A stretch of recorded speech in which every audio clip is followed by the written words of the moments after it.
Season 9 రసవత్తరంగా కొనసాగుతుంది. September 7న ప్రారంభమైన ఈ టీవీ రియాలిటీ షో రెండో వారం ఎండింగ్ కు చేరుకుంది. మొదటి వారంలో సృష్టి వర్మ ఎలిమినేట్ కాగా రెండో వారం ఎవరు బయటికి వస్తారన్నది ఉత్కంఠంగా రేపుతుంది. బిగ్ బాస్ రెండో వారం నామినేషన్ లో మొత్తం 7 కంటెస్టెంట్లు ఉన్నారు. Mask man Haritari, Bharani Shankar, Flora Saini, Maryada Mani, Priya Shetty, demand Pavan nomination లో నిలిచిన వారిలో ఉన్నారు. ఇక రెండో వారం కెప్టెన్సీ కోసం చాలా టాస్కులు గెలిచాయి. చివరకు డిమాండ్ పవన్ హౌస్ కెప్టెన్ అయ్యాడు.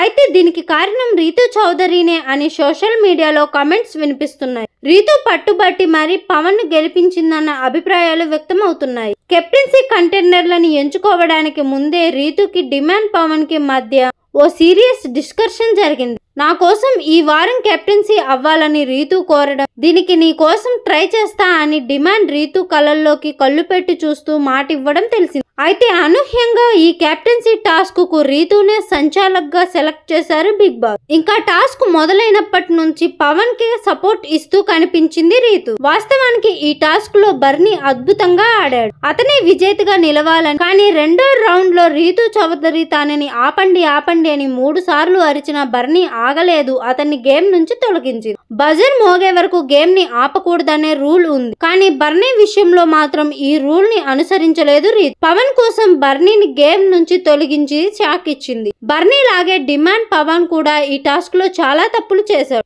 ఇమాన్యుయల్ కూడా పొరపాటు పడ్డాడు. కానీ రీతూ మాత్రం బర్నీని ఎలిమినేట్ చేసింది. చివరకు ఇమాన్యుయల్ ను కూడా ఓడిపోగా డిమాండ్ గెలిచి కెప్టెన్ అయ్యాడు. అయితే ఈ టాస్క్ చూస్తున్న ఆడియన్స్ అందరూ రీతూ దగ్గరుండి డిమాండ్ పవన్ ను గెలిపించిందని అనుకుంటున్నారు. ఇదే విషయాన్ని ఆదిరెడ్డి కూడా ప్రస్తావించాడు. ఇదమ్మా నీ అసలు రూపం అంటూ జబర్దస్త్ నటిపై విరుచుకుపడ్డాడు. డిమాండ్ పవన్ ను గెలిపించడానికి రీతూ తొండాట ఆడిందని ఆదిరెడ్డి విమర్శల వర్షం కురిపించాడు. చాలా మంది అభిమానులు కూడా రీతూ ఆట తీరును తప్పుపడుతున్నారు. వీడియో నచ్చితే లైక్ చేసి ఇలాంటి ఇంట్రెస్టింగ్ వీడియోల కోసం మన ఛానల్ ని సబ్స్క్రైబ్ చేసుకోండి.